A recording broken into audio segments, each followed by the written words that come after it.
Bonjour à tous, c'est un plaisir de vous retrouver. Aujourd'hui, je suis avec Thomas et ça va être un épisode un peu différent parce qu'aujourd'hui, on va parler argent. Il y a un grand sujet, développement personnel, argent. Les Américains, ils ont tranché, eux, ils relient beaucoup les choses. En France, on a un peu plus de mal avec l'argent et justement, c'est un des sujets qu'on va aborder aujourd'hui avec Thomas, qui est coach budgétaire. Je vais le laisser se présenter un peu comment il est arrivé à faire ça et on parlera beaucoup de sa relation à l'argent. Il faut savoir qu'il est là parce qu'il a une relation évidemment très éthique qui se relie beaucoup avec ma vision des choses, ma pensée. Et on parlera aussi de petites choses un peu différentes. On parlera certainement de Web3, dans l'idéologie derrière, mais toujours cette vision éthique de l'argent et de l'investissement.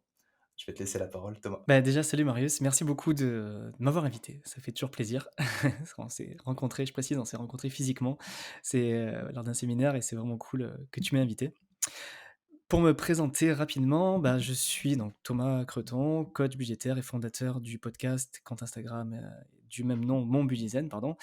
Et donc voilà, j'étais ingénieur pendant une dizaine d'années, salarié, mais pas forcément très épanoui et j'ai souhaité donc bah, tester l'aventure bah, voilà, de l'entrepreneuriat et la raison pour laquelle je me suis dirigé vers le budget, c'est que j'ai constaté, en fait, quand j'étais salarié, que la plupart de mes collègues gagnaient le même salaire que moi, mais qui n'arrivaient pas à atteindre leurs objectifs de vie, que ce soit plaisir ou même financier. Donc ça pouvait être, par exemple, des voyages que j'ai pu réaliser grâce à ce que j'ai pu mettre de côté ou encore des investissements et je me suis rendu compte qu'en fait, avec, le même salaire, bah, moi, j'arrivais à faire ça, c'est-à-dire, j'ai fait 1 an en Australie, 1 an en Amérique du Sud et j'ai pu acheter des apparts à mon retour et j'ai constaté qu'en fait, ben, beaucoup de gens de mon entourage qui avaient les mêmes conditions, ben, de salaire que moi n'y arrivaient pas et j'ai constaté en fait qu'il y avait un vrai problème d'éducation financière en France et j'ai sauté un petit peu, en faire ma mission et voilà, c'est comme ça que, bah, je suis devenu coach budgétaire en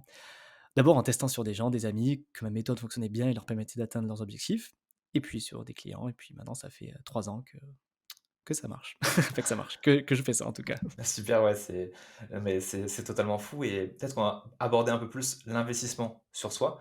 Parce que moi, du coup, quand tu te lances dans l'entrepreneuriat, tu as beaucoup plus cette notion d'investir sur toi parce que, en fait, tu te relis à ton business. Du coup, tu investis sur soi parce que tu investis aussi dans ton business, comme les deux sont liés. Et les gens qui sont pas entrepreneurs, en général, tu leur dis investir sur toi. Quand tu leur dis les prix des coachs, etc., tu regardes avec des grands yeux. Ils font, mais pourquoi tu vas payer autant? Ils voient pas trop l'intérêt. C'est quoi pour toi investir sur soi? Ben,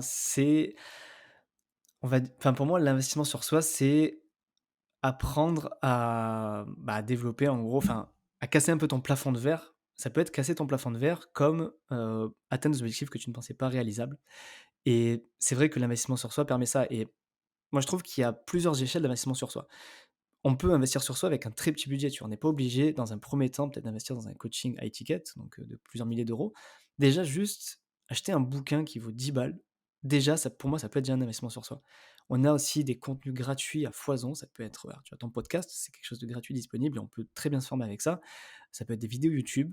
Alors après certes le gratuit peut avoir certaines limites, hein, notamment dans le si on veut atteindre un objectif précis, tout ça évidemment l'accompagnement personnalisé est beaucoup plus a beaucoup plus de valeur. Mais tu as toute cette panoplie-là qui existe aujourd'hui, qui va du simple bouquin à l'accompagnement personnalisé en coaching et qui peut te permettre en fait d'atteindre des résultats que tu n'aurais jamais pu, atteindre toi, tout seul dans ton coin. Et c'est ça pour moi l'impact de l'investissement sur soi, c'est que ça te permet de, voilà, de casser ce plafond de verre et d'arriver à atteindre des objectifs que tu n'aurais jamais pu atteindre tout seul, quoi. Ouais. Et moi, j'ai été éduqué très tôt par rapport aux livres. Pour mes parents, les livres, c'était toujours différent. Ça rentrait pas dans le même budget parce que quand tu lisais un livre, tu te différenciais des autres, tu développais des compétences. Il y a cette notion aussi très française que la lecture, c'est une activité entre guillemets supérieure aux autres.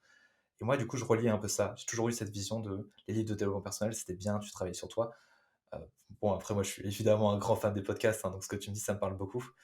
Et j'aimerais préciser un truc sur la formation, parce que pour moi, la formation, déjà, c'est du contenu que tu peux avoir gratuitement. La seule différence, c'est qu'en général, si tu veux avoir toute une formation, ça va être compliqué d'avoir les liens. Tu vas passer plus de temps à chercher. Alors que quand tu achètes une formation, déjà, pour moi, ce que tu achètes avant tout, c'est un cadre. La personne te dit, C'est ça, un plan d'action, ouais. c'est vrai, c'est ça, exactement. La personne te dit, t'es là, on va aller là, tu as juste à faire ça. Et entre guillemets, c'est Mmh. plus simple.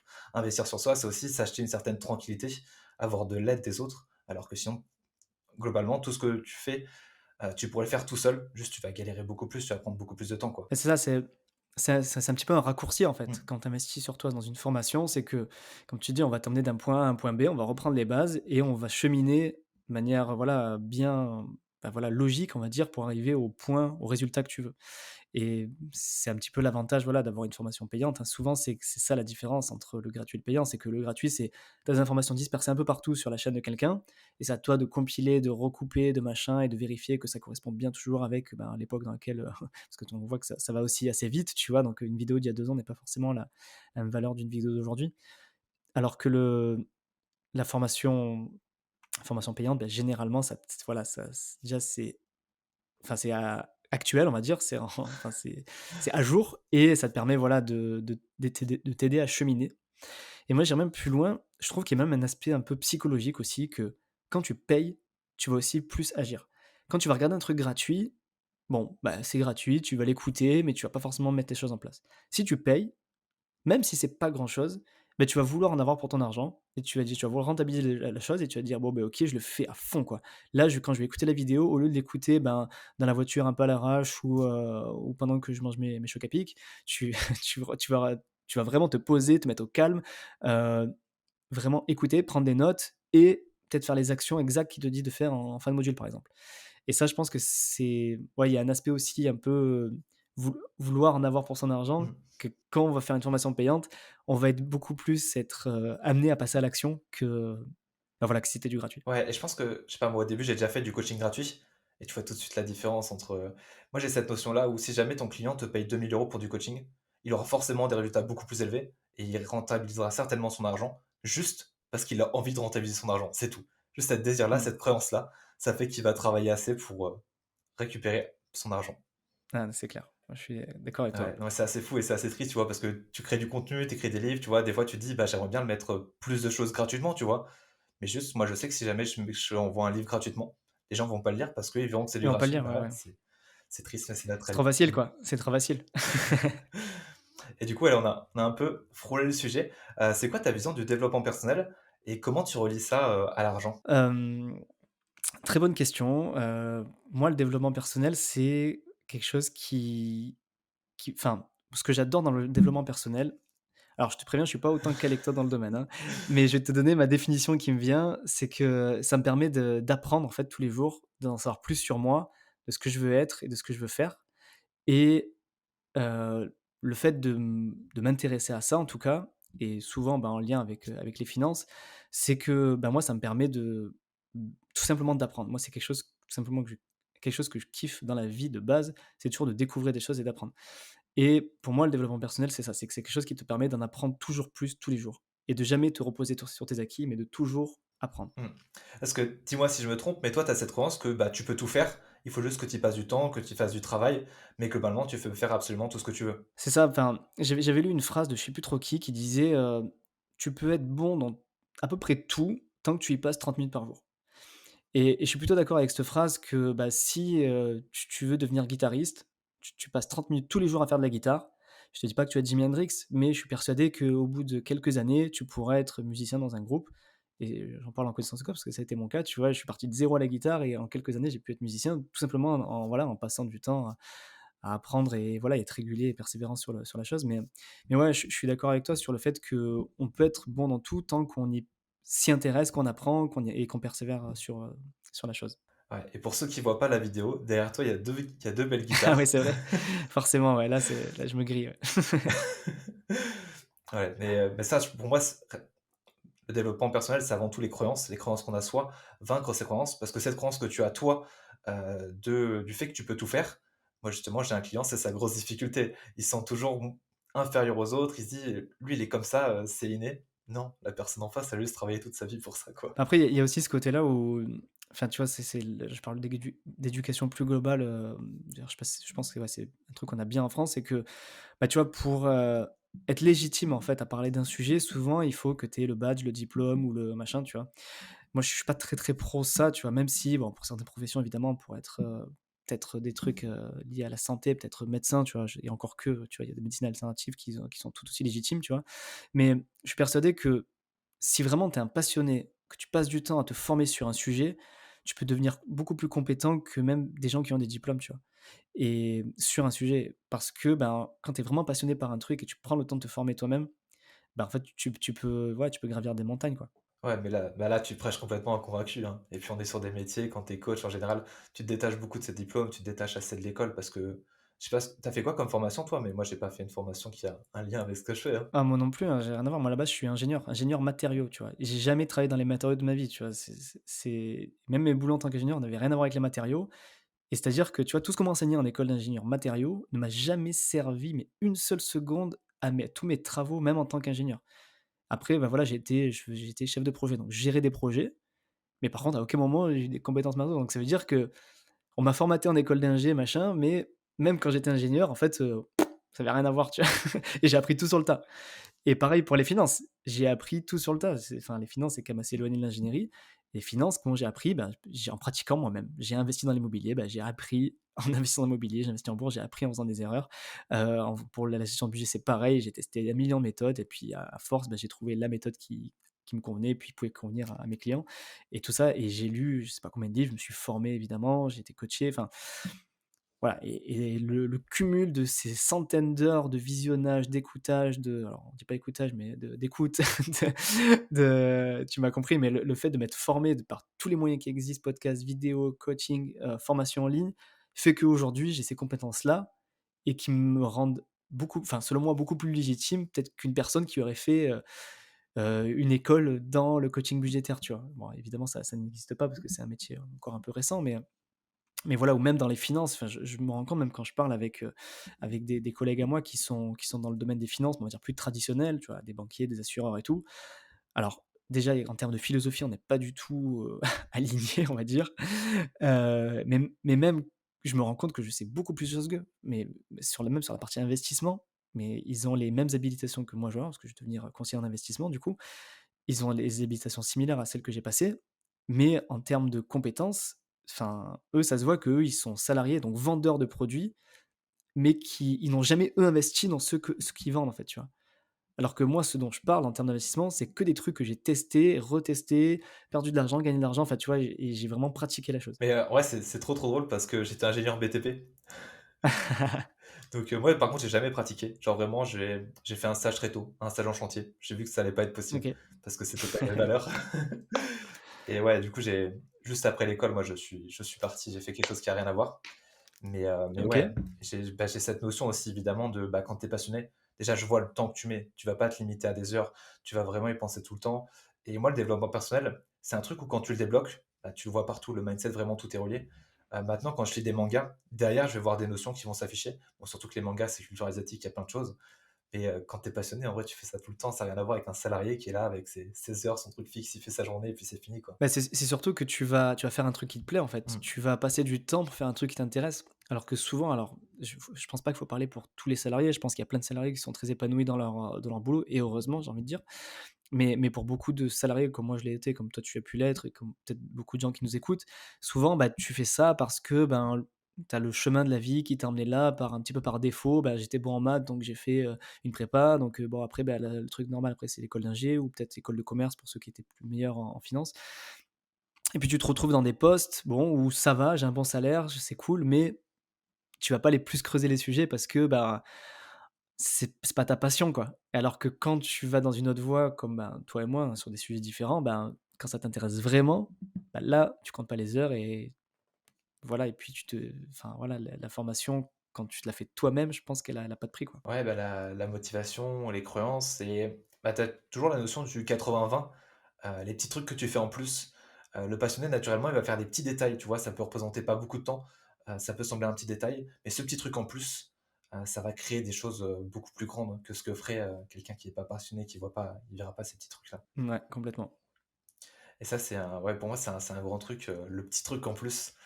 Quand tu es entrepreneur, tu as cette notion où tu vas devoir toucher à beaucoup plus de choses et quand tu arrives à les relier, tu vois des liens dans plus de choses et en travaillant du marketing, le développement personnel, en vrai, c'est très lié. Les gens ne le voient pas forcément, mais derrière le marketing, derrière tout ce que tu apprends dans des écoles de communication, etc., tu as des notions de psychologie, de développement personnel et Ouais, globalement, complètement. toutes les disciplines, en vrai, elles se relient. Et quand tu arrives à faire ces liens-là, en fait, tu prends ton travail que tu as fait, par exemple, en communication et tu le mets dans le développement personnel. Tu arrives à faire des liens comme ça et ça fait que bah, ton temps de travail il est plus élevé. Ça, c'est le work smart, hein. Ouais, ouais, ouais, complètement.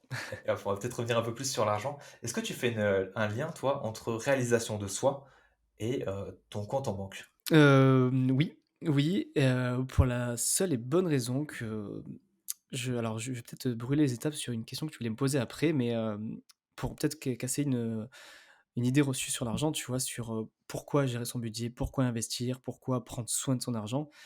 C'est pour moi l'argent, il doit être vu comme un outil qui te permet de réaliser un objectif et si aujourd'hui, pour te réaliser toi-même, tu as besoin, je ne sais pas moi, de monter ton je sais pas moi, ton entreprise tout simplement, tu as besoin de fonds, on va dire, pour ça, il faut de l'argent et pour de l'argent, bon après épargner, investir, tu l'as fait de la manière que tu veux, mais tu t'en sers comme un outil.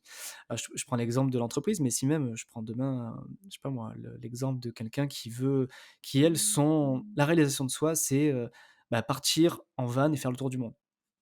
Ça peut être la façon de se réaliser, d'atteindre son objectif de vie et de se sentir, en phase avec soi-même, tout ça. Pour ça, on va pas se mentir, il faut aussi pouvoir se le financer et l'idée, c'est de pouvoir, utiliser l'argent, non pas pour accumuler, accumuler et devenir le plus riche du cimetière, mais pour l'utiliser pour un but concret et du coup, accomplir un objectif. Donc c'est pour moi dans ce sens, c'est comme ça que je fais le parallèle entre réalisation de soi et utilisation de l'argent, on va dire. Ouais, l'utilisation de l'argent, ouais, c'est important. Mais plus, par rapport à, est-ce que pour toi, plus tu es en accord avec toi, plus tu as de compétences, est-ce que ça veut forcément dire plus d'argent? Est-ce qu'il y a un lien entre ton compte en banque et qui tu es?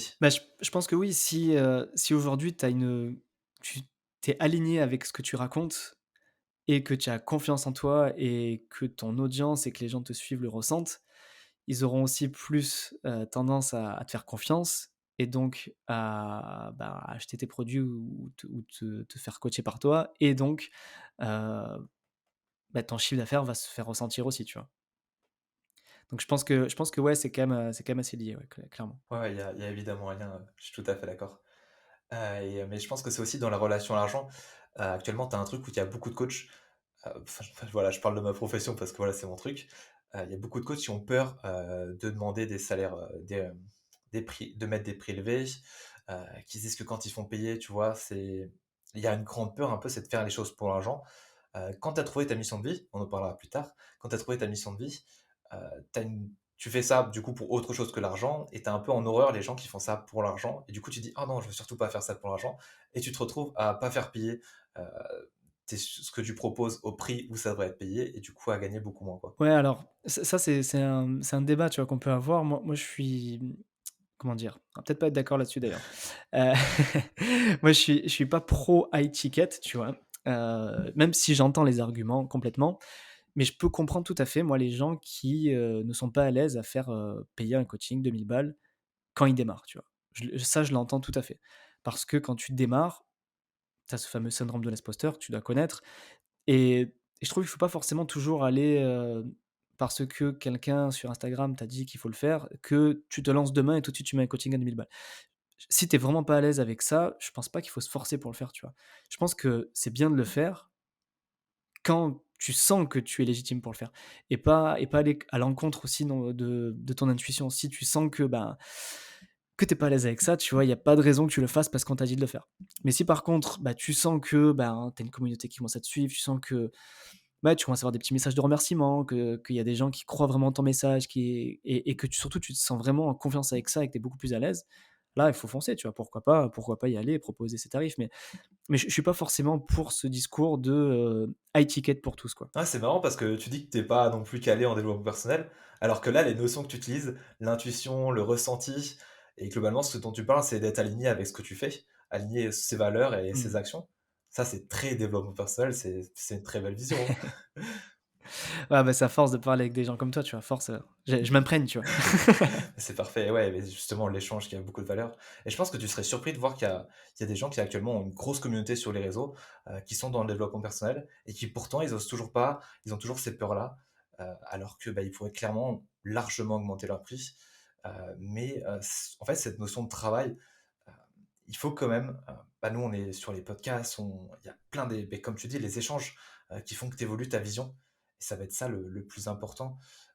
Toujours se mettre en avant, toujours, voir ses croyances. Qu'est-ce que c'est nos croyances qu'on entretient là tout de suite? Qu'est-ce que c'est nos croyances qu'on a là par rapport à l'argent? Et la relation à l'argent qui est très important et je pense que toi, tu as réussi à atteindre une très belle relation à l'argent. On va peut-être relier ça du coup, c'est quoi ton why? C'est quoi ta mission de vie? Si je dois la résumer en un mot, ce serait la liberté, je crois. La, liberté de faire ce que je veux quand je veux, et attention, je parle pas de liberté où je comment dire? Où j'ai les doigts de pied en éventail toute la journée parce que je suis vraiment convaincu que le travail que travailler, c'est super bon pour soi, pour la santé, pour son épanouissement, mais d'avoir le choix de travailler dans ce que je veux. C'est-à-dire que voilà, j'ai connu le salariat comme toi, j'ai connu, pas dire la dépression parce que j'ai pas non plus été en dépression, mais je sais ce que c'est de voilà, la boule au ventre du dimanche soir et tout et je sais que je veux plus refaire ça et aujourd'hui, j'aimerais être enfin mon why, c'est d'être libre de faire ce que je veux quand je veux et d'avoir le temps de faire ce que je veux quand je veux. Si j'ai envie de passer du temps avec ma famille, je le passe. Si j'ai envie de passer du temps pour travailler, je le passe et voilà et donc vraiment mon pourquoi, c'est ça et si je dois le relier avec, l'argent, ce serait que j'aimerais enfin, j'ai comme objectif d'être libre financièrement, que je ne suis pas encore, je précise. Avec mes investissements, j'aimerais être libre financièrement, mais comme je t'ai dit, c'est pas pour, heu, être le cliché du rentier qui fout rien de sa vie, tu vas très loin de là, mais plus pour me dire: «OK, ben, aujourd'hui, si j'ai envie de prendre un mois ou 2 de vacances, je peux parce que, bah, voilà, j'ai les finances qui me le permettent». Mais surtout en ayant le temps de faire les projets que je veux dans ma vie, que ce soit entrepreneuriaux, perso, voyage, ce que je veux et avoir le choix de faire ce que je veux, en fait, tu vois? Et même si je fais un projet qui est plus caritatif, un projet plus, juste pour mon kiff personnel, tu vois? Par exemple, j'adore les échecs, je suis pas très bon, mais un jour, j'aimerais vraiment passer énormément de temps à me former sur les échecs. Bon, ben, si bah, voilà, ça payera pas, mais en attendant, je ferai ça parce que je kiffe ça, mais j'aurais plus ce souci, financier parce que, bah, on va dire que j'aurais construit, cette liberté financière qui me permet de faire, ce que je veux sans avoir ça. Ouais, c'est trop, trop bien. Ouais, bah, ta vision est magnifique. Tu t'écoutes, tu es conscient de tes besoins et mais je pense que, vu que justement la plupart des gens sont pas à l'écoute, d'eux-mêmes, ils ont toi tu arrives à te divertir à travers enfin, c'est pas se divertir, tu arrives à t'épanouir à travers ton métier parce que tu es en accord avec tes valeurs, tu es en accord avec plein de choses, tu es aligné et les gens qui ont pas ça, le métier il est entre guillemets, qui travaillent pour de l'argent quoi. Eux, ils voient les vacances différemment parce que c'est vraiment se divertir et ils vont chercher à se divertir. Alors que toi, en fait, tu pas besoin de te divertir parce que tout ce que tu construis à côté, c'est juste trop bien. Ah, c'est ça, mais même moi aujourd'hui quand je travaille, quand je lance un podcast, quand je fais une formation, quand je coach quelqu'un, c'est c'est un plaisir quoi. Après c'est toute la notion de la différence entre le salarié qui fait, bah, comme tu dis, qui travaille pour l'argent et pas forcément pour ce qui lui plaît et quelqu'un qui monte un business pour, ce qui lui plaît. Même si je gagne pas des cents et des mille, aujourd'hui voilà, je suis épanoui quoi. Et quand je travaille le week-end, ça m'arrive, alors j'essaie d'éviter parce que j'essaie aussi de prendre du temps, voilà, pour moi et ma famille. Mais je le fais, mais c'est pas du tout une contrainte. Je suis plus en mode, je demande à ma femme: «Ça te dérange si je lui fais bosser 1 heure? Parce que là, j'ai un truc en tête, il faut que je l'écrive, il faut que je mette en place et tout». C'est vraiment plus dans ce sens-là parce que j'ai vraiment envie, tu vois, de coucher sur papier ou d'enregistrer la nouvelle idée que j'ai, quoi. Et c'est pas du tout une contrainte, c'est plutôt c'est un putain de plaisir. Ça me parle beaucoup, surtout moi, bah, quand tu écris des vidéos, au début, tu as ce stade où quand tu commences, tu vois, tu as potentiellement du mal à trouver des idées. Mais quand tu y es depuis un moment, les idées, elles viennent. Puis moi, j'ai tout le temps un cahier à côté de moi pour les écrire. Mais des fois, tu peux pas. Des fois, par exemple, je prends la voiture pour aller à la salle. Je suis là, ça fait 2 minutes que je suis dans la voiture, j'ai une idée qui arrive. J'ai qu'une seule envie, c'est de rentrer Et chez ouais, moi et d'écrire merde. l'idée, de tourner ma vidéo, quoi. C'est ça, c'est ça. Et c'est pour ça qu'après, bah, mine de rien, le téléphone, c'est magique pour ça, hein. C'est que moi, maintenant, j'ai un bloc-notes sur le téléphone, comme ça, dès que j'ai une idée, ou même moi, des fois, ça m'arrive dans la nuit, hein, ça, c'est terrible, tu vois? C'est dans la nuit, boum, je prends, j'écris vite fait comme ça, voilà, le lendemain matin, après, je peux plus la tracer quelque part pour être sûr de Ouais, pas ouais. l'oublier, quoi. Ouais, ouais, moi, c'est cette grande peur de l'oublier. Du coup, moi, je fais des audios, vu que je suis, tout seul dans mon lit avant de m'endormir.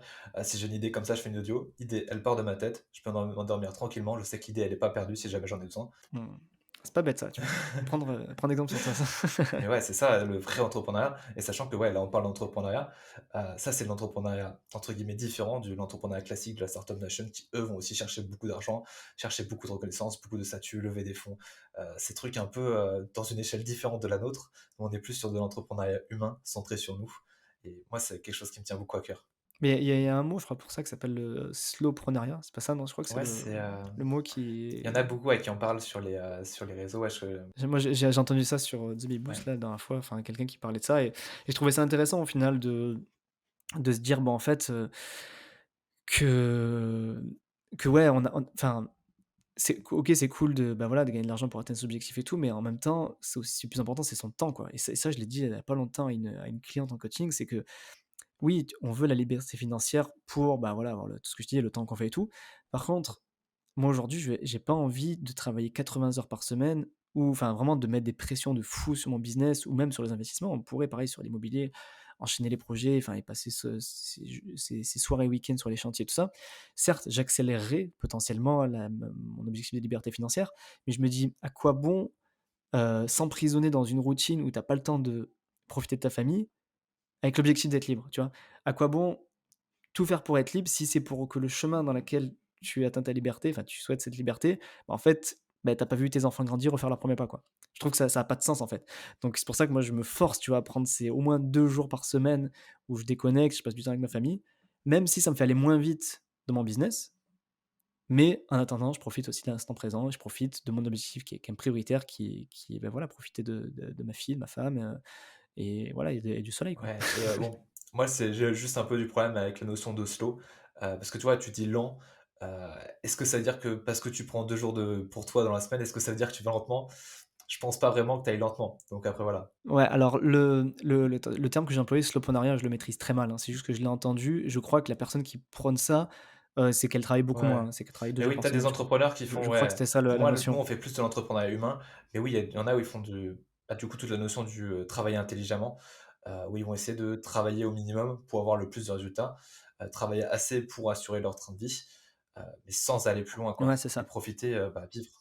C'est ça, moi j'aimerais en arriver là, tu vois, sur le long terme. Alors là, aujourd'hui, voilà, je suis encore en mode, bah, je crée l'entreprise, donc j'ai tellement d'idées qui fourmillent dans la tête, donc c'est très compliqué de se retenir, tu vois, puis j'en ai pas envie, tu vois? Aujourd'hui, moi, ce que j'ai envie, c'est con, mais j'ai envie Ouais, de bosser, quoi. Enfin, j'ai envie de bosser pour mon truc, c'est pas du tout une contrainte, donc voilà. C'est juste que je mets une limite pour pas trop le faire, comme je te dis, pour pas m'enfermer dans ce truc où voilà, je travaille tous les soirs, les week-ends, et au final, je profite pas de ma famille, donc j'évite de tomber là-dedans pour garder quand même cet équilibre, qui est important à mes yeux, quoi.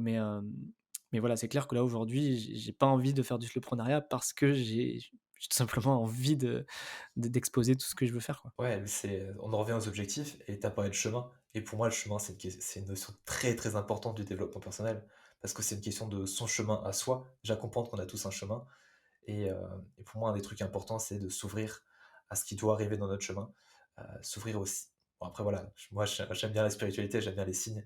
Il y a des choses qui vont arriver sur notre chemin, qui vont être importantes de suivre, heu et savoir s'écouter soi, ce dont tu as beaucoup parlé et donc bah, marcher son chemin à soi, trouver son chemin à soi, pour moi, c'est une très, très belle notion Mmh. et on va peut-être parler un peu de la distinction entre, bah, du coup, de ce dont on parlait, d'entrepreneurs humains, de personnes qui arrivent à suivre leur chemin, suivre s'écouter et de la distinction avec les entre guillemets «les autres personnes». Déjà peut-être en termes de proportion, tu dirais qu'il y a combien de personnes qui sont comme nous, à s'écouter, s'épanouir dans leur travail, dans leur vie, par rapport aux autres? Alors c'est très compliqué, de donner des chiffres, c'est sûr que quand je regarde mon fil Instagram, j'ai l'impression qu'il y en a 90 qui sont dans cet état d'esprit, parce que forcément je suis, enfin, tu vois, l'algorithme, il est fait pour me montrer des gens, enfin des comptes, on va dire, qui sont dans cette philosophie-là. Mais quand je regarde mon entourage, donc on va dire le monde réel, bah, enfin moi je sais que je suis un extraterrestre, quoi. Clairement auprès de mon entourage, c'est compliqué, enfin les gens, ils ont encore du mal à comprendre en fait ce que je fais. Mmh. Alors quand je leur parle de gestion de budget, ils comprennent. Alors eux, ils comprennent pas pourquoi des gens peuvent avoir, besoin d'aide pour gérer leur budget. Bon, ça c'est encore un autre problème, mais même ils ont encore du mal à comprendre comment je peux gagner de l'argent en fait. Comment je peux vivre, comment je peux, générer des revenus en travaillant de chez moi, en postant sur Instagram, en faisant des podcasts. Enfin, c'est, voilà, c'est encore des concepts qui sont pas connus de tous, pas partagés par tous, et de mon entourage, enfin la plupart de mon entourage, ils sont quand même assez formatés sur ce côté, enfin sur le système un peu traditionnel qui est, bah, voilà, études, salariat, retraite, et sans trop se poser la question de: «Bon, bah, est-ce que c'est normal que j'ai une boule au ventre le dimanche soir?» Tu vois? Enfin, Ouais. ils ont un petit peu du mal avec à prendre ce recul-là et puis après il y a aussi ce côté, ils ont pas envie de prendre de risques. Ils je leur explique, moi j'essaie de les pousser: «Ouais mais montez votre truc, faites ça, comme ça voilà, comme ça tu kifferas ton travail et tu seras plus à te plaindre, de pas avoir de temps pour tes enfants ni pour, voilà, d'être déprimé le dimanche soir». Non mais bon, c'est vrai, c'est le confort, ils ont leur maison, ils ont leur crédit, puis puis voilà, ils ont leur salaire, ils ont pas envie de prendre de risques en fait. Donc je l'entends aussi, moi je leur jette pas la pierre, je leur comprends, mais je les comprends aussi. Mais c'est vrai que moi, des fois, je me sens seul, tu vois? C'est la raison pour laquelle je trouve que c'est super, tu vois, d'aller dans des séminaires pour, bah, rencontrer d'autres gens qui partagent nos points de vue et c'est la raison d'ailleurs pour laquelle on s'est rencontrés, qu'on s'est bien entendus parce que, ben, on se retrouve, on va dire, avec, ben, entre personnes qui pensent un peu similaire et qui ont, voilà, qui ont les mêmes objectifs, en tout cas. Ouais, et je pense qu'on va parler d'un sujet qui est pour moi assez important, la distinction entre les hommes et les femmes. Parce qu'il faut savoir que ce séminaire, il y avait 300 personnes. Il devait y avoir une dizaine de mecs. Ouais, dont nous. Ouais, et du coup, il y a cette notion que, bah, cet entrepreneuriat humain, pour moi, il est assez féminin, c'est assez dans les valeurs féminines. Alors que les entrepreneurs plus masculins, c'est montrer combien tu gagnes, parler du chiffre d'affaires, parler argent, faire plus d'argent, assez macho, montrer le statut, qui sont pour moi ces Mmh. distinctions assez différentes. Et encore plus dans les finances, hein. Ouais, oui, bah, les finances, Ah moi sur mon fil Insta, je me sens un peu seul, hein. et tu penses quoi du coup toi? Est-ce que tu te ressens homme? Comment tu te considères par rapport à tout ça? Heu, c'est vrai que moi j'ai remarqué aussi que moi dans ma niche, on va dire, ou même dans ma philosophie, c'est beaucoup de femmes, enfin mes concurrentes ou partenaires, je sais pas comment les appeler, c'est plus des femmes qui partagent, on va dire, ma philosophie de vie. Je sais pas comment te répondre, je sais juste que, on va dire sur la définition que tu as fait, bah, on va dire que j'aurais plus tendance à penser comme une femme, on va dire. Sachant qu'en plus, ce qui est marrant, c'est que j'ai 80 de mes clients, c'est des femmes en plus, clairement. Que ce soit, quand je parle de budget ou même d'investissement, j'attire plus les femmes. Alors heureusement que ma femme n'est pas jalouse d'ailleurs. Mais, mais ouais, je sais pas, peut-être que j'ai aussi cet état d'esprit ou cette façon de parler qui parle plus aux femmes, tu vois? Je sais pas. Mais peut-être, ouais, comme tu dis, c'est le côté, peut-être, le rendre plus humain, tu vois? Et moins axer ça sur le gagner plus pour gagner plus, mais plus, bah, voilà, si je parle de gagner de l'argent, de mieux gérer son budget ou de faire de l'investissement, mais j'ai toujours ce message qui est qu'il faut que ça ait un sens, que si tu investis, si tu épargnes, c'est pas pour accumuler et montrer et nager dans tes billets, quoi. Non, c'est vraiment parce que tu as un objectif précis. Ça peut être, bah, se payer un voyage, ça peut être s'acheter une maison, ça peut être, bah, juste être libre financièrement, peu importe la raison. Mais, mais voilà, tant que c'est un but, tant que tu sais pourquoi tu le fais et que c'est aligné avec tes convictions, ben voilà, moi, c'est dans cette direction que j'essaie d'emmener les gens en tout cas Ouais, et voilà. c'était pas une question facile, hein, elle est venue un peu comme ça. Mais ouais, pour moi, c'est important parce que, en fait, en dehors du sexe, en dehors du genre, bon, surtout que ça, c'est des notions compliquées actuellement, pour moi, il y a une notion avant tout d'énergie, masculine ou féminine, le yin et le yang. Et globalement, l'idée, ça serait que pour être complet, pour être heureux, il faudrait atteindre un équilibre entre ces 2-là. Et bon, voilà, c'est ma philosophie, c'est ce que je cherche à atteindre. C'est pour ça que je cherche à développer cette énergie féminine. Et moi, je trouve surtout que, bah, avant, quand j'étais un homme, tu borné, t'es dans la logique, tu moins vraiment pas dans l'émotion. L'émotion, c'est clairement pas un truc, masculin, dans les clichés. Et du coup, le fait d'éveiller cette énergie masculine qui est plus dans l'émotion, plus dans le ressenti, bah, dans le plaisir de vivre, et bah, là, c'est quelque chose de beaucoup plus satisfaisant, et je trouve que ça a beaucoup de valeur, d'éveiller cette énergie-là. Bah, ouais, ouais, c'est clair, hein, enfin, que dans ce que tu dis, moi aussi je me retrouve et c'est un petit peu la philosophie que j'essaye de véhiculer aussi là, dans mes coachings, quoi. Ouais, ouais, et tu penses quoi du coup de ce masculin? On parle beaucoup de masculinité toxique. Comment tu vois ça toi? Alors c'est quoi que tu appelles, la masculinité toxique? Bah, ça, le fait de montrer son statut, montrer qu'on est un homme, cacher ses émotions. Est-ce que tu penses que, la plupart des hommes, ils sont heureux, dans leur masculinité? Bonne question. Je je je pense que oui. Je pense que oui, tu vas peut-être, au risque de te décevoir sur ma réponse. Je pense que s'ils font ça, c'est que ils sont peut-être aussi alignés avec, ce qu'ils veulent, tu vois? Si tu vois, ils continuent à montrer, ben, voilà, à parler de chiffres, montrer des belles voitures et tout, c'est peut-être ça leur objectif, c'est peut-être comme ça qu'ils se sentent bien, tu vois? Donc je pense pas qu'ils fassent ça, comment dire? Alors j'ai des clichés en tête, hein, de comptes Instagram que d'ailleurs que je déteste, mais, je, en fait, je vois pas pourquoi ils feraient ça, heu, si c'est pas aligné avec ce qu'ils veulent, tu vois? Je pense qu'ils se sentent bien comme ça, en fait, que ce qu'ils souhaitent véhiculer, c'est ça. Donc, je suis pas certain, tu vois, qu'ils aillent contre leurs valeurs. Je pense que c'est juste qu'au fond d'eux, ils sont comme ça et c'est le message qu'ils veulent véhiculer parce que c'est ce qui leur correspond, quoi. OK, OK, intéressant. Ouais, bon, j'ai pas exactement la même vision, mais je pense que c'est pas spécialement ce sujet-là. On va peut-être parler, d'un autre sujet qui est assez important pour moi, et aussi un sujet assez controversé, les cryptos, les NFT, le Web3, parce que voilà, moi je me suis beaucoup penché, il y a toute une idéologie derrière, je pense que tu en parleras mieux que moi. Qu'est-ce que tu penses, de tout ça? Sachant que pour aller un peu dans les grandes lignes, cette idéologie, c'est quand même une notion de décentralisation, de redonner du pouvoir au peuple, alors que globalement, ce qu'on voit, c'est que surtout dans les projets NFT, c'est toujours des personnes très influentes qui vont, comme Elon Musk, qui a beaucoup, bougé le cours de toutes les cryptos, c'est un peu, n'importe quoi de l'extérieur, alors que dans le cœur, il y a une idéologie très belle et très proche du développement personnel et de l'humain, quoi. Ben, en fait, le sujet des cryptos, c'est super intéressant ce que tu dis parce qu'il y a vraiment les 2 notions, tu l'as très bien soulevé, c'est que il y a d'une part, en fait, la partie, émergée de l'iceberg qui est on peut gagner de l'argent vite, on peut gagner de l'argent très vite, machin, on peut spéculer, on gagne, tu des périodes qui sont devenus millionnaires, voire milliardaires grâce aux crypto-monnaies donc tous les 4 ans, ben, tu as un bull ce qu'on appelle le bull run donc c'est-à-dire tu as tout le monde qui rentre, ça monte en flèche et tu en as qui gagnent plein d'argent mais tu en as aussi beaucoup qui perdent beaucoup d'argent et ça, on en parle beaucoup moins. Hem et moi, enfin, moi perso, je suis pas pour, tu vois? Enfin, je suis pas pour. J'aime les cryptos dans le sens où j'aime la technologie qu'il y a derrière. J'aime le bitcoin pour la raison enfin, pour l'utilité que ça en a et certaines cryptomonnaies pour l'utilité qu'elles en ont. On en parlait tout à l'heure, hein, pour le côté décentralisation, tout ça. Mais moi, ce qui me fatigue un petit peu et je le vois même en coaching ou même des gens qui viennent me voir en message privé qui me disent, «Ouais, bah, sur quelle crypto, je peux investir pour faire x10?» Et moi, ça me fatigue parce que, ben, en fait, si tu veux gagner de l'argent vite, il y a pas de recette magique en fait. Tu vas peut-être réussir une fois, peut-être 2 fois, mais et puis après tu vas faire tapis sur un autre truc et tu vas tout perdre donc enfin moi je suis pas du tout pour, l'argent gagné rapidement, que ce soit en investissement ou même dans la vie en général parce que souvent si je pars du principe que si c'était si facile, tout le monde le ferait et que et voilà, il y a pas de repas gratuit et voilà et donc ça, c'est sur la partie, voilà, émerger de l'iceberg. Voilà, moi, je suis un petit peu fatigué de ça, bah, voilà, d'avoir, les gens qui sont là, qui utilisent les cryptos uniquement pour gagner de l'argent vite, spéculer. Avant que tu enchaînes sur le cœur du truc, j'aimerais rebondir un peu sur ce que tu as dit sur l'argent gagné vite. Je sais pas si tu as déjà fait des paris, mais moi, une fois, il m'arrive de faire des paris sportifs, et moi, je ne m'y connais pas du tout en sport. J'avais suivi un pote et je m'étais retrouvé à faire beaucoup d'argent rapidement. Je m'étais gagné un SMIC, en une journée.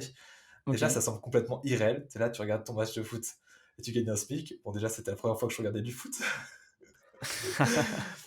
Et il s'est passé que pendant 3 mois, là, cet argent était là sur mon compte, je savais pas quoi en faire. Et t'as pas cette, bah, globalement, si jamais je vends un coaching, je vais me sentir, voilà, j'ai vendu, j'ai fait quelque chose, je vais me sentir, différent. Ouais, tu as été C'est utile, quoi. ça. Là, tu es en mode Ouais, tu as l'impression d'être, illégitime à avoir gagné cet argent, ouais, quoi. et moi, je savais pas quoi en faire pendant longtemps parce que, bah, ça fait bizarre si tu utilises ça pour acheter tes courses, vu que tu as gagné ça, il y a plein de notions bizarres autour de tout ça.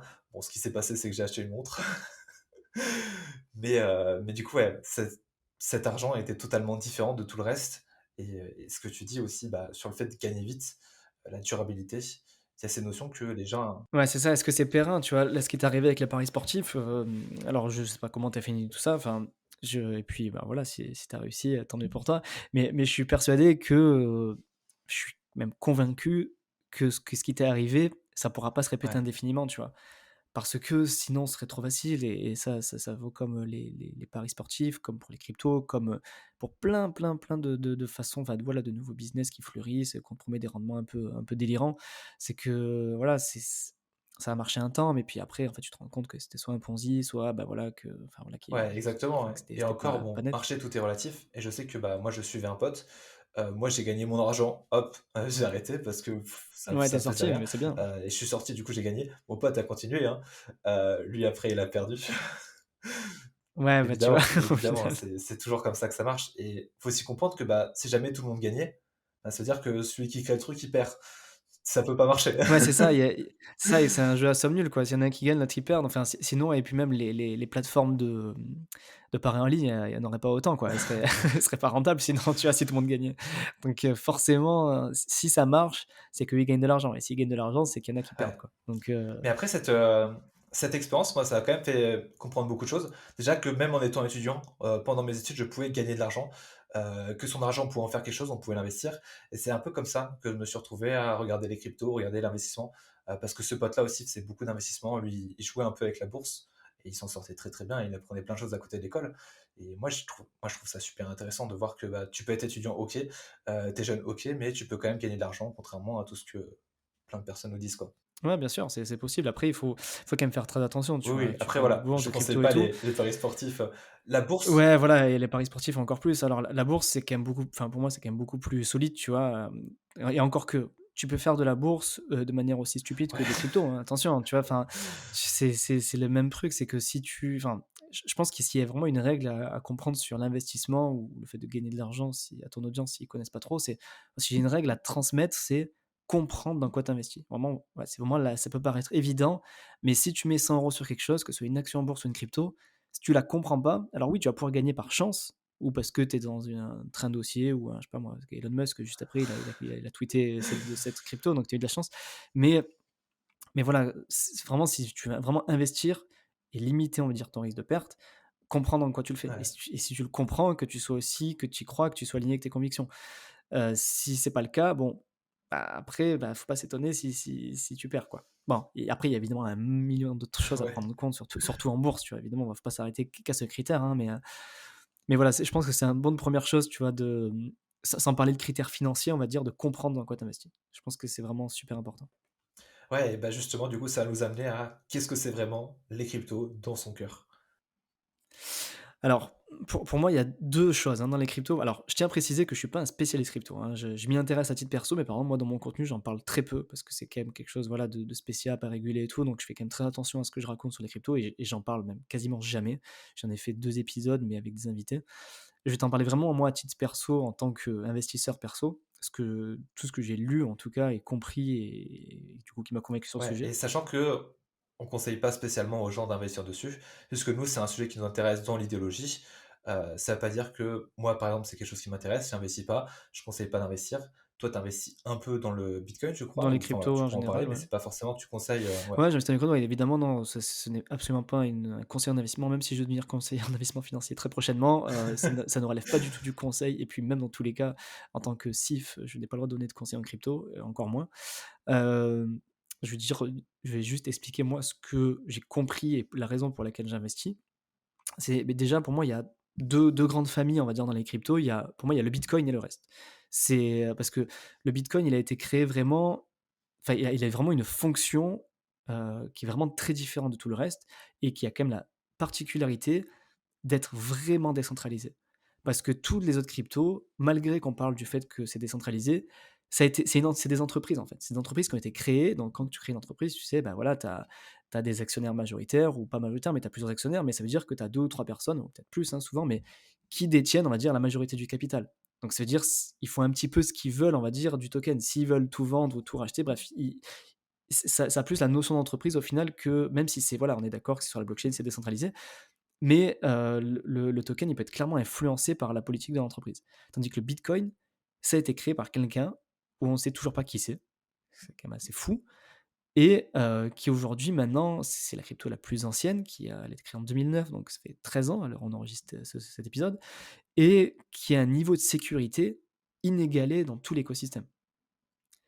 Et j'avais lu des trucs sur, comment ça se passerait en fait si ça se faisait pirater. Il faudrait que la personne ait la si quelqu'un veut pirater le réseau Bitcoin, il faudrait qu'il ait il faudrait qu'il puisse avoir l'équivalent énergétique de la moitié du réseau, ce qui est juste impossible, quoi. Il faudrait qu'il ait la possibilité énergétique de plusieurs pays, tu vas pouvoir le pirater. Et si en plus il y arrivait, vu que toute la confiance du Bitcoin repose dans ce protocole sécurisé. Si un jour il arrive à le pirater, bah, en fait, tu perds tout l'intérêt du Bitcoin parce que c'est-à-dire s'il est piraté, donc plus personne n'en veut, personne et donc c'est-à-dire que lui, tout ce qu'il gagnera en Bitcoin ne vaudrait plus rien en fait.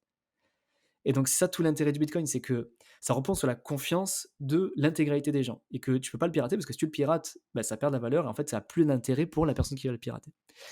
Et et puis après ça a évidemment d'autres avantages, hein, l'avantage, bah, voilà, la décentralisation, le côté refuge, le côté que ça peut se transférer de manière, très, très, très facilement, instantanément. Et qui a une valeur finie. Donc du coup, on se prémunit, bah, de ce qu'on connaît en ce moment, qui est l'inflation, que les banques centrales elles impriment énormément et ce qui ne sera pas le cas avec le Bitcoin. Donc pour moi, voilà, le Bitcoin, c'est vraiment une entité à part entière qui doit vraiment être distinguée des autres crypto-monnaies. Là, je suis en train de te résumer, en gros, le livre qui m'a convaincu, en fait. Alors, je suis pas Bitcoin maximaliste, hein, mais qui m'a fait comprendre, en fait, pourquoi j'investis dans le Bitcoin. Ça s'appelle l'étalon Bitcoin. Donc, plutôt que de conseiller d'investir dans le Bitcoin, je recommande de lire ce bouquin et ensuite de faire votre propre opinion.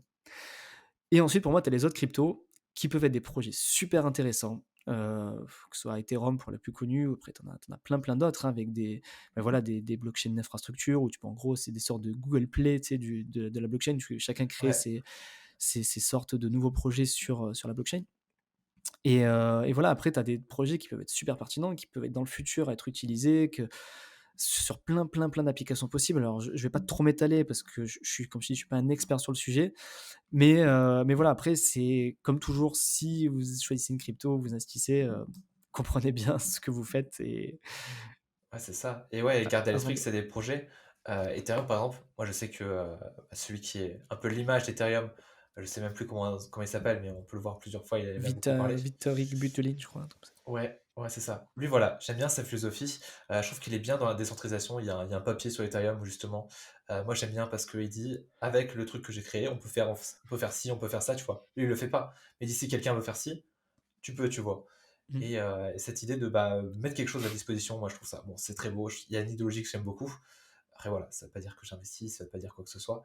Euh, et garder à l'esprit que c'est des projets. Il y a des personnes qui sont dans les crypto-monnaies qui ont des très belles visions.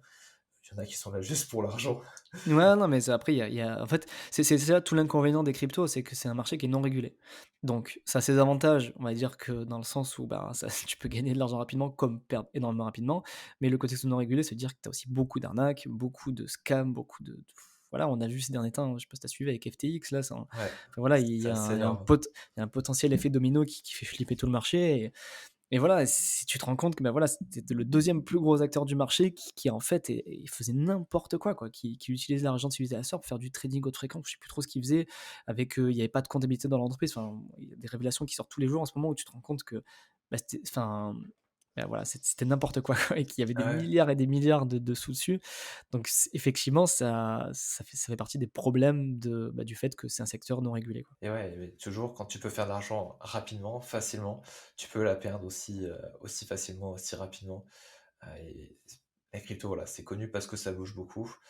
Derrière, malheureusement, il y a de l'idéologie, il y a des personnes, mais actuellement, c'est pas encore ça. Tu penses qu'il faut combien de temps pour que les cryptos, ça devienne vraiment, que ça vaille quelque chose? Bah, je pense que comment dire? Il faudrait que le marché il mûrisse quoi et je pense qu'il faudra encore pas mal d'années, hein. Hmm. Moi, j'ai le sentiment qu'on est vraiment à l'époque d'internet, dans les années, 2000 quoi, tu vois? Du début des années 2000. Et encore, hein, parce que Internet, je trouve que Peut-être ça a encore été un peu vraiment avant, ouais. vite, ça a été vraiment très rapide, Internet. Je pense que les cryptos, ça va évoluer beaucoup plus lentement parce que ça touche à de l'argent. C'est pas une révolution autant qu'Internet. Je pense que ça va prendre plus de temps à arriver à maturité qu'Internet. Ouais et encore que, tant c'est juste un pchit aussi, tu vois? On n'en sait rien. Tant Ouais, un jour, enfin, le problème qu'il y a aussi, c'est que c'est quand même un truc qui touche à la politique, et à la comment dire? À l'économie, globale, en fait. Internet, voilà, ça fait la révolution sur à peu près tout, mais ça touchait pas, on va dire, au monopole monétaire des banques centrales. ouais, Là, aujourd'hui, les banques centrales, elles font ce qu'elles veulent, tu vois? Quand il y a un souci, alors à tort ou en raison, tu vois? Chacun fera son jugement, mais quand il y a une crise, eh ben, ils impriment de l'argent, avec les conséquences qu'on connaît aujourd'hui, l'inflation et compagnie, mais ils maîtrisent, on va dire, la politique monétaire. C'est eux qui garantissent, bah, la fiabilité de nos monnaies, enfin voilà, c'est eux qui garantissent tout ça, mais le but des crypto-monnaies, c'est que ce soit décentralisé, c'est qu'il y ait plus de gouvernement qui gère ça, c'est que ce soit fait par, un algorithme.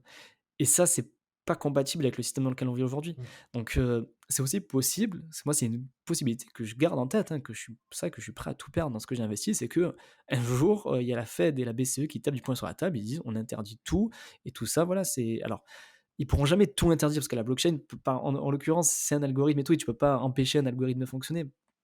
Mais ils peuvent dire, «Le bitcoin ne sera jamais reconnu comme moyen de paiement et c'est fini» ou et même les autres protocoles, ne seront jamais appliqués dans l'économie mondiale. C'est des choses qui sont envisageables. Mais, mais voilà, on n'en sait rien et tant au final, ben, i tant oui et tant ce sera adopté à plus grande échelle et puis ce sera le futur et il y aura les bons côtés de la décentralisation. Tant au contraire, ils vont recentraliser tout le truc et au final tu perds tout l'intérêt, tu vois? On n'en sait rien quoi, c'est Ouais, il y encore a aussi tellement peu la mature que la question de est-ce que l'humain est prêt à cette décentralisation-là? Parce que globalement, est-ce que tout le monde est capable de prendre une décision importante, quoi? Ce qu'on voit beaucoup dans les cryptos, c'est les effets de masse où justement tu as quelqu'un qui dit n'importe quoi, tu as tout le monde qui a peur et ce qui fait que le truc, s'écroule. Pour moi, si tu veux vraiment décentraliser les choses, il faudrait que tout le monde arrive à avoir un avis un peu plus mature, arriver à être un peu plus stable pour que la crypto soit stable, quoi. ouais, il y a ça et puis même, j'irais même plus loin sur le côté décentralisation qui, moi, me paraît quand même très compliqué à l'échelle, mondiale. C'est aussi le fait de sécuriser enfin, si dans le cas, bien sûr, hein, où le bitcoin ou notre crypto-monnaie devient une monnaie à part entière, dominante, ça veut dire que, le but de la décentralisation, c'est que, du coup, ton argent, tu le mets plus en banque, quoi. C'est-à-dire que c'est toi, tu es responsable de ton propre argent et ça, c'est un sujet qui, moi, qui me paraît vraiment essentiel parce que ça veut dire que tout le monde doit avoir une clé avec ses sous dessus et ça veut dire que tu es responsable. C'est-à-dire demain, tu te fais cambrioler, bah, tu perds tout, quoi. C'est vrai que les clés crypto, c'est un grand sujet. Bon, il y a Ledger, il y a des moyens de protéger sa crypto. Mais tu eu des histoires où des grandes personnes de la crypto se sont fait voler tout leur argent, avec un Ouais, ils petit se font mail braquer et tout ça, ou ouais. même un petit mail de phishing à la con. La personne ouvre l'email alors qu'il s'y connaît en crypto, il est censé se connaître tout ça. Il fait pas gaffe, il ouvre l'email et bah, il perd des milliers, quoi. Ouais, alors c'est ouais, c'est en général qu'il est pas trop calé, hein, si s'il se fait avoir comme ça, mais bon. Mais après Après c'était ouais, il devait pas être trop calé, mais c'était entre guillemets «une grande personne». Enfin, il avait un nom quand même un peu reconnu. Mais ouais. après si c'est sur des plateformes centralisées, tu as beaucoup plus de risques déjà. Après si c'est sur une clé, voilà, en général, les clés sont quand même assez protégées, en Ouais, ouais. général, enfin Après, c'est ouais, sur lui, enfin il s'était juste fait voler un wallet, donc il avait pas perdu toute la totalité de ce qu'il avait. Il ouais, y avait Asher, bah, du coup, j'imagine que tu connais. ouais. Lui, Mmh. il s'était fait voler Il sa se clé, fait hein, il agresser, s'est fait ouais. agresser dans la rue, tout simplement, hein. Donc, ouais, c'est vrai que ça soulève bah, toute la notion de sécurité autour de la crypto. Bah, c'est un petit peu le revers de la médaille de la décentralisation, c'est qu'aujourd'hui, ben, pour stocker notre argent, ben, on fait confiance à des banques et alors même si on peut ne pas aimer les banques pour plusieurs raisons, tu as ça quand même cet avantage-là que, bah, c'est un tiers de confiance et qu'il y a des garanties vis-à-vis de l'argent que tu places, quoi. Tandis que demain, si on veut être décentralisé, ça veut dire que tu es responsable de ton argent, quoi. C'est vraiment l'équivalent de mettre l'argent sous le matelas. Alors, c'est pas pareil parce que du coup, il y a quand même des codes et compagnie, ta clé elle est protégée de plein de codes. Même si tu la perds, tu peux retrouver avec un système de 24 mots et compagnie. Mais, mais tu es responsable de ton argent, quoi. Tu es responsable, si tu perds ce fameux mot de passe, par exemple, bah, tu pourras jamais le retrouver, quoi. Ouais. Donc c'est toi et ta responsabilité. Tu peux pas te retourner contre ta banque, quoi. Ouais, c'est fou C'est et ouais, il y avait des histoires aussi avec les bitcoins où, bah, des personnes qui avaient des bitcoins crypto, qui avaient une clé qui traînait quelque part. Soit tu en as certains qui la et qui se retrouvent. rappelait plus de mot de passe, ouais. C'est ça, tu as qui la retrouvent très tard, qui après ils font toutes les news parce que le mec a retrouvé une clé avec des bitcoins dans son dans son grenier et maintenant il est riche. Et tu en as d'autres aussi, bah, on n'en parle pas, mais eux, ils avaient une clé qui est quelque part, qu'ils ont perdu tous les bitcoins qu'ils avaient, les trucs ont disparu, tout simplement, quoi. Mmh. Bah, c'est voilà, c'est le c'est on va dire, c'est le revers de la médaille de la décentralisation, c'est que tu es responsable de Ouais, c'est assez fou toutes ces notions. Moi, pour moi, c'est des trucs auxquels on va devoir réfléchir dans le futur. Pour moi, c'est beaucoup trop tôt, mais c'est des sujets que je trouve intéressants. Donc voilà, c'est pour ça que je voulais un peu l'aborder. On va arriver à la fin de ce podcast. Heu, je vais te poser la question de dernier invité, qui est du coup Inès, qui demandait si pour toi, est-ce qu'on peut acheter le bonheur sans parler d'investissement? Est-ce qu'en dépensant de l'argent, on va pouvoir «gagner du bonheur» entre guillemets? ouh là, j'ai 4 heures pour répondre, j'espère. Ça fait très sujet philosophie de bac là. Attends, vas-y, repose la question. Est-ce qu'en dépensant de l'argent, et vraiment dépenser de l'argent, pas investir, tu peux avoir du bonheur, être heureux en échange? Moi, je suis pas convaincu de ça. Je suis pas convaincu de ça, et puis c'est beaucoup dans ma philosophie de même de coaching où moi je suis plutôt frugal que enfin je suis plutôt, voilà dire, on va dire dépenser pour, ce qu'on a le juste besoin et pas pour dépenser. Moi je suis pas convaincu que la dépense apporte le bonheur. Dans un certain cas, pourquoi pas? Si c'est vraiment un rêve de gosse de t'acheter un truc et que tu as économisé de l'argent pour, par je pense une guitare, encore l'exemple de la guitare, mais ça peut être même un passionné de voiture qui économise pour acheter des voitures, ça peut être une dépense qui apporte du bonheur, ça peut être ponctuel, mais on va dire, si c'est vraiment une dépense ponctuelle pour t'acheter un truc qui te fait vraiment kiffer et sur lequel, voilà, tu as mis les efforts pour épargner et tout. Mais c'est vraiment, voilà, un instant T ponctuel, je pense que oui, ça peut apporter du bonheur, mais pas du bonheur long terme. Ça va être un bonheur court terme dans tous les cas. Et sur le long terme, je pense pas que dépenser régulièrement apporte le bonheur parce qu'au contraire, je trouve que avoir une habitude de trop gros dépensier ou même de dépenser tout ce qu'on a par habitude, tout ça, bah, au contraire non, c'est que du c'est sa fameuse rat race que tu dois connaître. C'est vraiment tu dépenses tout ce que tu as pour au final recommencer et au final tu jamais à avoir le bonheur parce que tu as toujours besoin de plus et tu vas avoir tel niveau de confort et puis quand tu l'as, tu vas avoir encore plus et puis après tu vas encore plus et machin et moi je suis pas pour, cette course-là au à plus on dépense et plus on se sent bien, mais plutôt à dépenser pour, bah, des choses qui nous font vraiment kiffer et puis voilà, après, dépenser ou épargner pour, bah, voilà, c'est atteindre un objectif de vie ou un projet de vie, quoi. Ouais, pour moi, ce qui est important dans ce que tu disais, c'était la notion de consommation. Je sais que j'en parlais une fois dans mes TikTok et il me disait que, par exemple, un cinéphile, il consomme des films. Alors que pour moi, non, un cinéphile ne consomme pas de films. Parce que consommer, c'est aussi détruire. Un cinéphile, il va étudier un film, il va rentrer dans le film. Il y a plein de choses autour de tout ça. Il va pas juste regarder un film et quand il a fini de regarder le film, c'est fini. Non, il inscrit le film dans quelque chose de beaucoup plus grand, dans des objectifs, dans une passion, potentiellement dans un métier. Il y a quelque chose de plus grand que ça, que juste le fait de consommer quelque chose, de dépenser de l'argent. Et on rejoint l'investissement, quoi. Complètement et moi je suis assez sensible aussi à quand même ces notions de consommation, tu vois? Ça fait partie aussi, hein, des valeurs que je développe, enfin que je véhicule dans le coaching bah, de aussi, voilà, de dépenser à la juste valeur pour éviter d'arrêter un petit peu cette course contre la montre, voilà, de toujours dépenser plus pour consommer plus et au final, bah, d'une part, ça n'amène pas le bonheur. Je pense, par exemple, je pense à des anniversaires ou des cadeaux de Noël, tu vois? Où enfin, voilà, je vois des trucs, moi, qui me paraissent un peu démentiels et j'essaie de combattre un peu ça, tu vois? Et d'autant plus quand c'est quelqu'un qui est en difficulté financière, que j'ai déjà eu, hein, des clients qui sont en difficulté financière, mais par contre qui dépensent 500 balles dans des cadeaux. Moi, ça me paraît en plus d'être incohérent, ça me paraît être une absurdité pour, bah, voilà, enfin, pour l'urgence qui arrive là, climatique et qu'on sait tous, quoi. Ouais, grand sujet ça aussi. Ouais, ça Et c'est encore ben, il faudrait encore un autre podcast là-dessus, mais ouais, et ben, ça va être à toi de poser ta question pour le prochain invité. heu, je dirais, quelle est ta définition quelle est ta définition de la liberté? OK, ah d'accord. Par rapport à ta mission de vie, OK, très bien, super J'ai intéressant. hésité entre la définition de la richesse et la définition de la liberté, mais je vais dire OK, liberté. ouais, bah, 2 questions très intéressantes. Tu peux te poser les 2 si l'autre elle bloque. C'est vrai que ouais, je pense que parce que ouais, la notion de richesse, moi je me souviens un extrait, je crois que c'était Bill Gates, on lui a demandé si est-ce qu'il laisserait sa fille, épouser quelqu'un de pauvre et il a dit que non, mais qu'il définissait pas la richesse, par rapport à l'argent, mais par rapport à l'état d'esprit. Voilà, ce serait tout un autre sujet. Je pense que si vous voulez regarder ça, vous devez pouvoir retrouver cet extrait-là et c'est vraiment une question super intéressante et bah, merci à toi pour, Thomas, pour tout ce podcast. Bah, déjà, j'ai beaucoup appris, c'était super intéressant et bah, ouais, ça fait déjà 1 heure qu'on parle, c'est assez fou. Bah, non, Merci avec de grand d'être là. plaisir, hein. Merci à toi Marius, hein, de m'avoir invité, d'avoir pu me laisser m'exprimer et puis partager nos idées, c'était vraiment cool, ouais. Ouais, c'était trop, trop bien. N'hésitez pas, dans la description, il y aura tous les liens, de Thomas, son Instagram, son podcast. N'hésitez pas à le suivre. Il a aussi une super newsletter. Je vous conseille vraiment d'aller voir son contenu.